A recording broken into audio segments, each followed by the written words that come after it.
Hey everyone, happy Tuesday. Welcome to Career Clarity and Confidence Live. I am Kelli Thompson. I'm a women's leadership coach. If you're here, say hello. Give me a like, a heart, whatever you like. Today we're going to talk about how to define your ideal leadership style.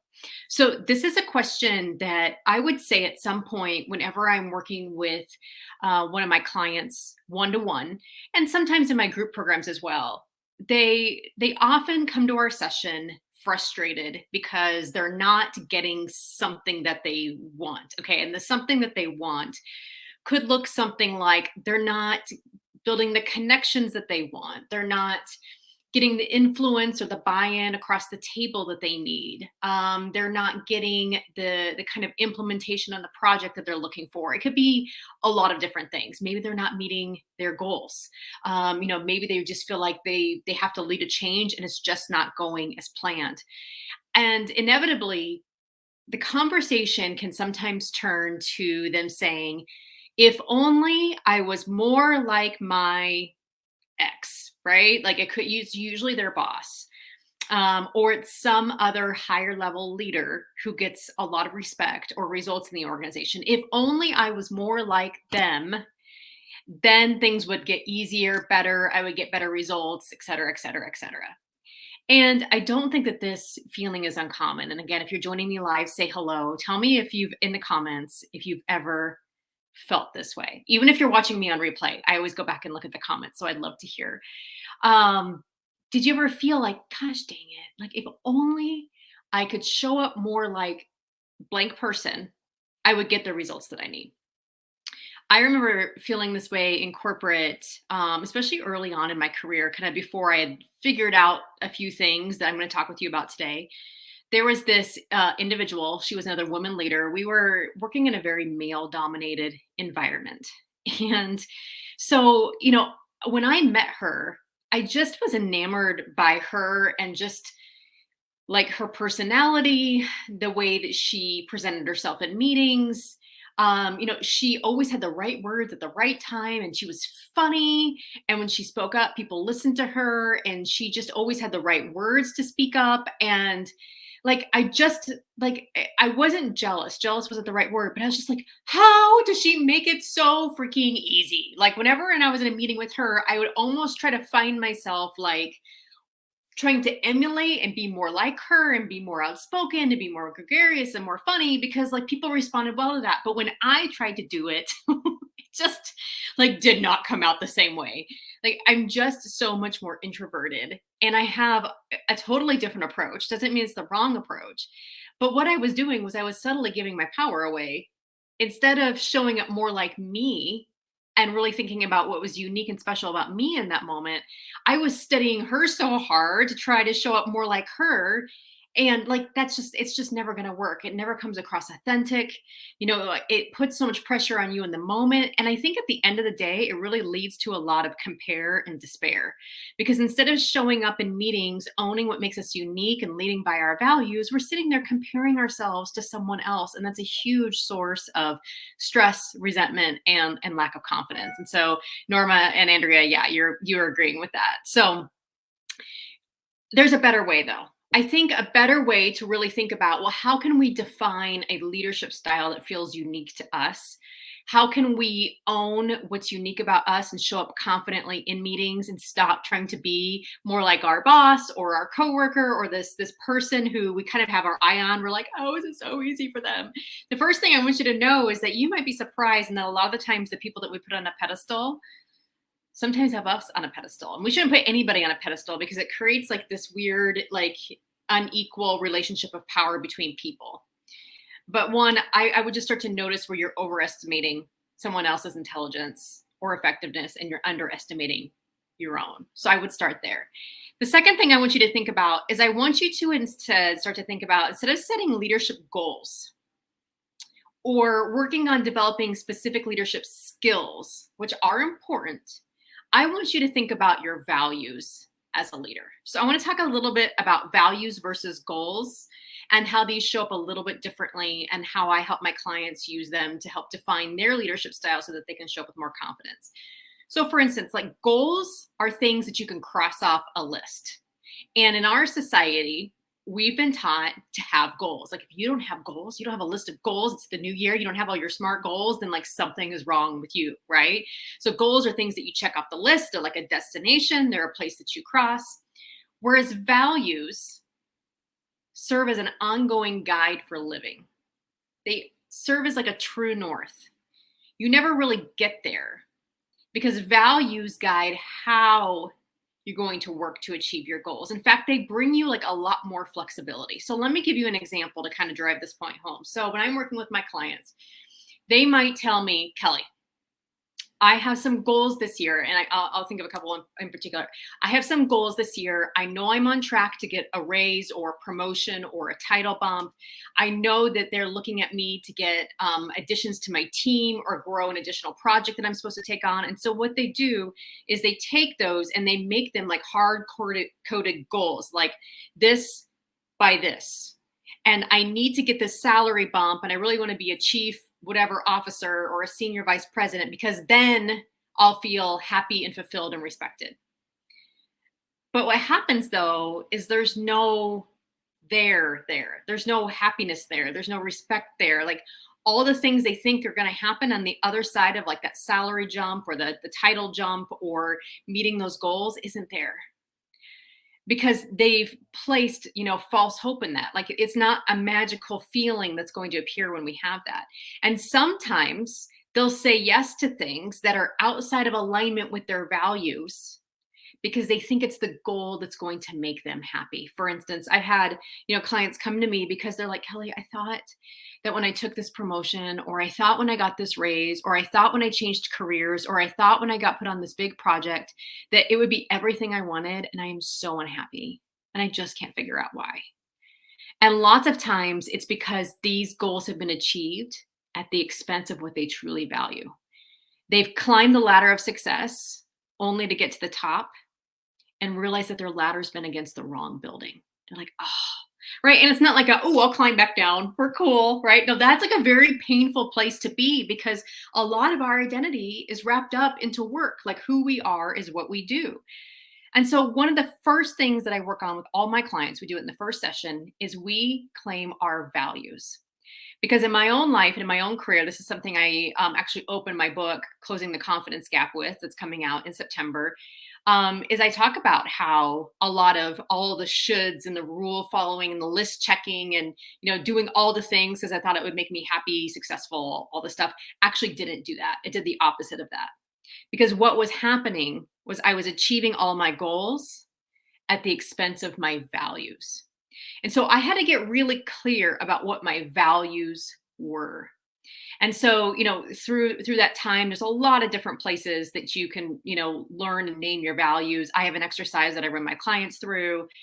There's websites that give you lists of values words. There's card sorts. But I came to name my values as love, respect, family, creativity, and learning. And one of the things I realized, the reason why I just felt so much compare and despair and lack of confidence in my own life and in my own leadership style, was because I was doing things that were out of alignment with my values. I was feeling really resentful and angry because only every day my values were crossed, or only every day I was trying to show up like someone else, and I wasn't living in alignment with my values. And so the way this looks different then for my clients is when they come and work with me because they thought the things they thought would make them happy aren't making them happy. We get in alignment with our values. And yes, we still have goals. Yes, we might still have a goal of getting a certain type of position or a certain title or working on a certain project or maybe even getting a raise. But we're going to achieve those goals in alignment with our values because it gives us more flexibility. So for instance, if my goal is to ask for a raise this year or to get a title bump or a promotion, I want to make sure that goal is in alignment with my values of like creativity as a leader or learning as a leader. One of my values is respect. And to me, that means some certain things. And so I want to make sure that there is mutual respect that's happening in that process, right? Or in that position for however I've defined that works for me. So I'll kind of give you an example here of one of my clients. Because, one of the things that her and I were working on was she was a high performer in the organization. been promoted frequently, just a rock star, right? And so when you find yourself moving up a lot in the organization, you find yourself managing your peers, which if that has ever happened to you, it's happened to me, like that can just be sometimes kind of a weird and awkward place to be, right? And so one of the things that she said was she's like, I really want to own and define my own unique leadership style. She's like, I need to differentiate myself from no longer being their peer, but being their leader. And so she's like, I need to feel some way, like create some ways that feel authentic to me that I can show up and make clear leadership decisions. That make me feel empowered as a leader and not as their friend, right? Which is a whole other level of mindset work.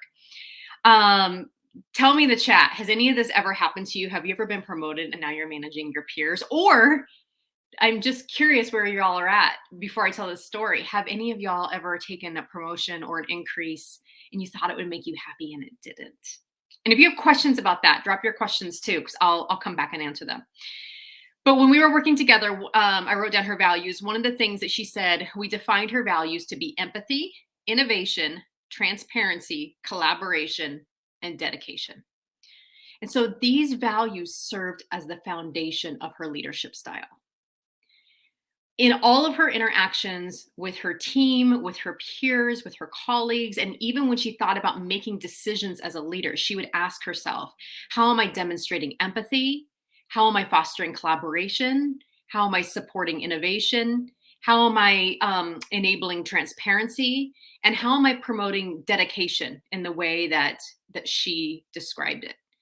And so when she claimed her leadership values, she said, she goes, I showed up to meetings and I no longer felt like I had to be their friend. She goes, I felt this sense of like confidence and empowerment that like, this is how I wanted to feel. This is who I wanted to be because it aligned with who I am as a leader, what my strengths are, which is something that her and I had worked on. Her unique leadership skills, her unique talents, they all went together. And she goes, I showed up in meetings and she's like, this is what I know for sure about me. And so when I speak, I make decisions. When I decide how we're going to move forward on initiatives, I'm always asking myself, are these decisions, my actions, my words, my leadership, the way that I'm leading my team in alignment with my values? And she goes, it was also really easy then to start setting boundaries. Because then when projects would come in, because if y'all here are a top performer, and you can tell me if this has happened to you, but top performers tend to get a lot of projects requests. Why? Because they get things done. So we send them to top performers. And then that causes, a thing where top performers have to say no, right? Because otherwise, if they say yes to all the things, then they're going to overload their plate and they're going to get burnout, resentful, overwhelmed, etc. And so, one of the things that her and I worked on was, in these values, they helped her to discern not the difference between right and wrong, but the difference between what looked right and what is right for her. Because a lot of things in your leadership career and in your life will look right. They're going to look really good on paper. They're going to look amazing on paper. But when you know what your values are, she goes, because I knew that my values were empathy, innovation, transparency, collaboration, dedication. She goes, I could look at requests and know when I needed to say no. She goes, and I could say no with empathy. I could say no with transparency. She goes, I could still show dedication to my job, but just say, you know what? This is not in alignment with my strategy, the innovative projects that I put to support. And so the answer is no. And so that's why defining your leadership values is so important in helping you come up with your ideal leadership style. It keeps you from comparing and despairing and trying to show up and act like someone else, which takes your power away. When you define what makes you unique as a leader and what you value as a leader, it helps you say yes to the right things and say no to the wrong things. It helps you guide how you're going to make decisions and how you're going to execute on decisions. When you have to deliver good news, you can do it in alignment with your values. When you have to deliver bad news, you can do it in alignment with your values. When you have to have tough conversations, right? When you have to show up and inspire a group, you can ask yourself, how am I doing this in alignment with your values? It keeps you flexible on your path forward. Because yes, it's important to still have goals, but it just keeps you a little bit more flexible in how you're going to reach those goals. Because is it more important to just check a bunch of things off a list? Or is it more important that you're saying yes to the right things and making tweaks along the way so that they stay in alignment with your values? So, how do you find out what these are? I want to give you just some initial questions. So, a great question that you can ask yourself first, and I think you can have like the core values I gave you were kind of just overarching for me in my life: love, respect, family, creativity, and learning. When it really came to leadership, respect, creativity, and learning were three that I really fell back on a lot in terms of what was important for me as a leader, because I had to think about what were my non-negotiables as a leader. Like what did I absolutely have to have in an organization or in a team or in an environment, and what did I feel like I could bring to the table as well. It was really important for me to lead teams creatively and foster creativity. As someone who managed, human resources, training and development, learning was really important because it was kind of the foundation of things that we did. So there was always that element of like, what can we learn from this? What can I learn from this? So think about, what are your non-negotiables as a leader? It's a good question to start with. Another question is what are three words that describe how I want people to view me? Now, this is not kind of a aspirational list that's totally out of alignment with your skills, your talents, right? Because it would be easy for me in the story I told at the beginning for me to be like, oh, I wish people saw me as gregarious and extroverted and, all these other things. But I'm not an extrovert by any sense of the means, which surprises a lot of people, but that's a whole other live I could do sometime.